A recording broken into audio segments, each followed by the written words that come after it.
नमस्कार।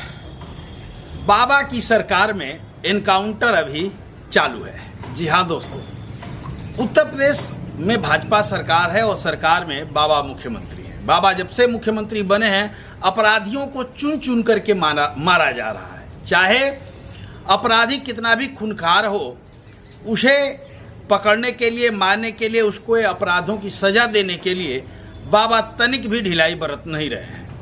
इसी क्रम में एक अभी हाल ही में एक यूपी में घटना घटी थी। 30 अगस्त की रात को मनिकापुर से अयोध्या यात्रा के दौरान सरयू एक्सप्रेस में एक महिला हेड कांस्टेबल को कुछ बदमाशों ने बहुत बुरी तरीके से मारा था, पीटा था।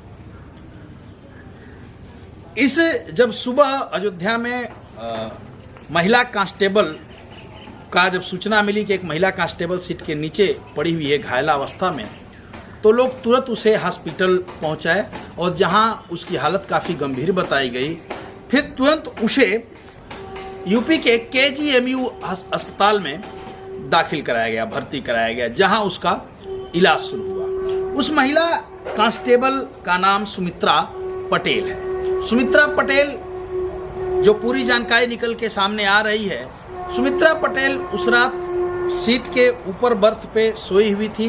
जो बदमाश थे वो 3 थे। तीनों बदमाशों ने पहले छेड़खानी और लूट करने का प्रयास किया, लेकिन सुमित्रा पटेल ने बहादुरी दिखाते हुए उन बदमाशों को सबक सिखाने का प्रयास किया।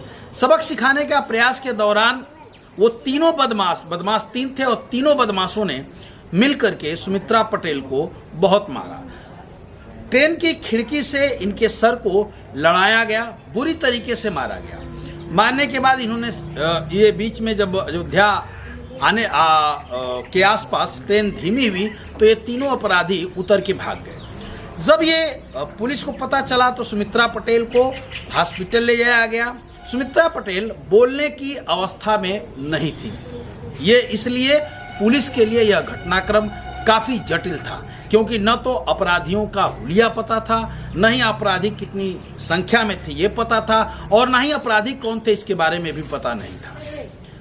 6-7 दिन बाद जैसे ये घटना घटी, 30 अगस्त को ये घटना घटी, और जब ये घटना का पता चला तो एक तो विपक्ष हमलावर हुआ सरकार पे कि जिस सरकार में महिला पुलिस कांस्टेबल ही सुरक्षित नहीं है, उस सरकार में लोग क्या सुरक्षित रहेंगे। इसके साथ साथ इलाहाबाद हाई कोर्ट ने भी स्वतः संज्ञान लिया और सरकार से इस जो घटनाक्रम था इसमें जांच रिपोर्ट के लिए नेक्स्ट डे आधी रात को बेंच बैठी, और नेक्स्ट डे इनका कहा गया कि भाई इस जांच में क्या प्रगति हुई है आप ये हमें बताइए। हालांकि बाद में कोर्ट इनकी जांच की प्रगति से संतुष्ट था। अब पुलिस वालों के सामने एक ऐसी चुनौती थी कि एक तो पुलिस महिला हेड कांस्टेबल पे हमला हुआ था, तो पुलिस को अपनी नाक भी बचानी थी, अपनी इज्जत भी बचानी थी। 6-7 दिन बाद, कुछ दिनों के बाद जब सुमित्रा पटेल जी को होश आया तो उन्होंने बताया कि अपराधी 3 की संख्या में, 2 या 3 की संख्या में थे। अब मनिकापुर से लेकर के अयोध्या के बीच में पड़ने वाले लगभग 200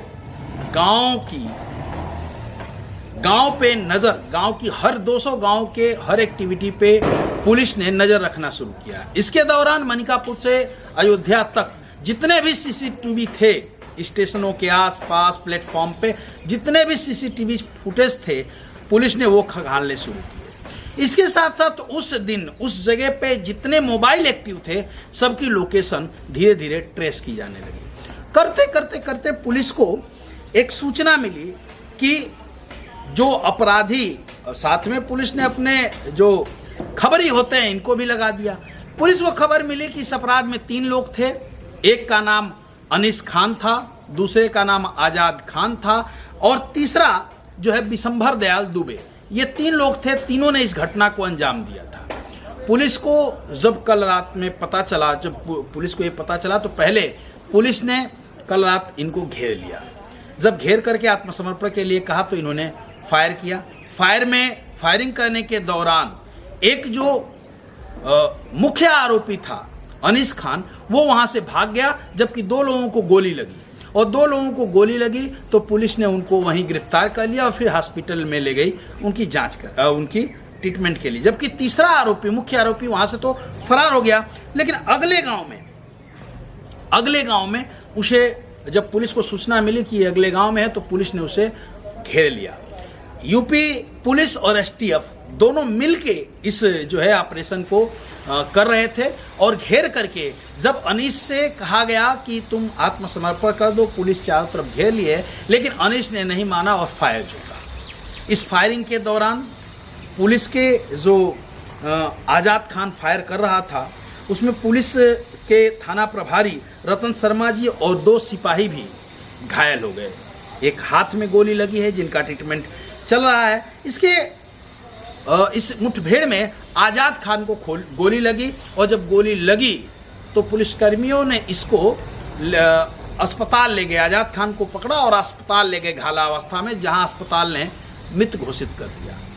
पुलिस कांस्टेबल के साथ हुई दरिंदगी, बर्बरता, जिन्होंने बर्बर तरीके से मारा था, उसका पुलिस ने लगभग 25 दिन भी नहीं हुए और उसका बदला ले लिया। इस घटनाक्रम में, इस पूरे घटनाक्रम ने एक मैसेज साफ तौर से पूरे देश को दिया है कि अपराधी, ये घटना कितनी महत्वपूर्ण थी और कितनी जटिल थी। सोचिए, ना ही कोई फोटो था पुलिस के पास, नहीं ये पता था कि अपराधी कौन थे और कहाँ के थे। 200 गांव पे नज़र रखना, सीसीटीवी को खंगालना, पूरे 200 गांव के आसपास पूरे क्षेत्र में अपने खुफिया इनपुट जो खबरी होते हैं उनको एक्टिव करना, तमाम तरह की जो टीमें हैं उन्हें ऑपरेशन में लगाना, एसटीएफ और यूपी पुलिस का ज्वाइंट रूप से, संयुक्त रूप से ऑपरेशन को चलाना। 1 लाख रुपए का इनाम रखा गया था कि जो इनके बारे में हमें खबर करेगा उसको 1 लाख रुपए का इनाम दिया जाएगा।